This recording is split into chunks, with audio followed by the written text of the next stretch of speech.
নজর রাখবো পরবর্তী সংবাদে।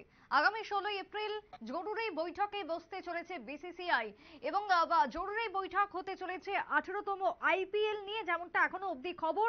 নয়া পরিকল্পনা শুরু করতে চায় বোর্ড, তাই আগামী 16 এপ্রিল জরুরি বৈঠক ডেকেছে বিসিসিআই। বিসিসিআইর এই বৈঠক ডাকা হলো 10 দলের মালিককে বৈঠকে ডাকা হয়েছে বলে খবর বোর্ড সূত্রে। আরো একবার জানাচ্ছি, আইপিএল যেহেতু চলছে এবং 18তম আইপিএল নিয়ে এবার নয়া পরিকল্পনা করতে চলেছে বোর্ড, কিন্তু তারই সঙ্গে এই যে বৈঠক, তাতে আর কি কি থাকতে চলেছে, কি হবে বৈঠকে, মূলত কি নিয়ে আলোচনা, কথা বলবো। ক্রীড়া সাংবাদিক বিপ্লব চন্দ্র জুড়ে গেছেন টেলিফোন লাইনে। বিপ্লব দা, 10 দলের মালিককে নিয়ে বৈঠক বিসিসিআই এর আগামী 16 এপ্রিল, কি থাকছে এই বৈঠকে, মূলত কেন এই বৈঠক ডাকা হয়েছে, কি জানতে পারছো? দেখো, একদিকে নির্বাচন, ভারতের অষ্টাদশ লোকসভা নির্বাচন, এবং তার মাঝখানে কিন্তু চলছে আইপিএল, 17তম আইপিএল এর এই সংস্করণ চলছে।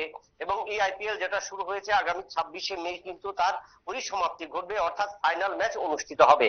এবং এই ফাইনাল ম্যাচ অনুষ্ঠিত হবার পর টি-20 বিশ্বকাপ চলে আসবে এবং বিভিন্ন দেশের খেলোয়াড়রা কিন্তু সেখানে যে যার মতো পৌঁছে যাবে বা নিজস্ব দলে যোগ দেবে। এই যে পরিকল্পনা, তার মাঝেই কিন্তু, যেহেতু আইপিএল চলছে, তার মাঝেই কিন্তু বিসিসিআই সচিব জয় শাহ কিন্তু আগামী বছর অর্থাৎ 2018 সালের 2025 সালের যে আইপিএল, যে 18তম আইপিএল, সেই আইপিএল এর পরিকল্পনা নিয়ে নিলেন।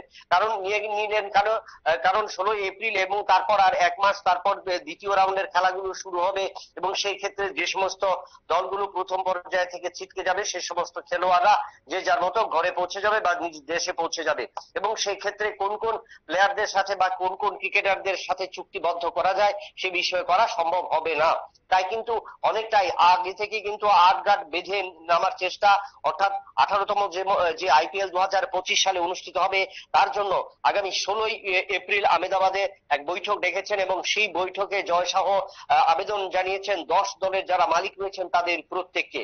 এবং সেখানেই কিন্তু আলোচনা হবে এবং আগামী আইপিএল এ প্রাইজ মানির সংখ্যা কিভাবে বাড়ানো যায়, দল বাড়বে কিনা। যদিও বিগত কয়েক বছর ধরে কিন্তু শোনা যাচ্ছিল যে আইপিএল এর এখন যেখানে 10টি দল অংশগ্রহণ করছে, সেখানে এই দলের সংখ্যা 16 করা যায় কিনা। কারণ 16 যদি করতে হয় এবং সেখানে যদি আরো 8টি দলকে বাড়াতে হয়, সেই ক্ষেত্রে কিন্তু সেই পরিকল্পনা নিতে হবে। কারণ একটা গ্রুপ পর্যায়ে তোমাকে জানিয়ে রাখি যে ক্রিকেট বা যে সমস্ত ইভেন্ট গুলো হয়ে থাকে, তার মধ্যে কিন্তু সবচেয়ে বেশি গ্রুপ বিন্যাসটা হওয়ার ক্ষেত্রে, কারণ একটা ধাপ বাই স্টেপ বাই স্টেপে কিন্তু সেই সমস্ত জিনিসগুলো হয়ে থাকে।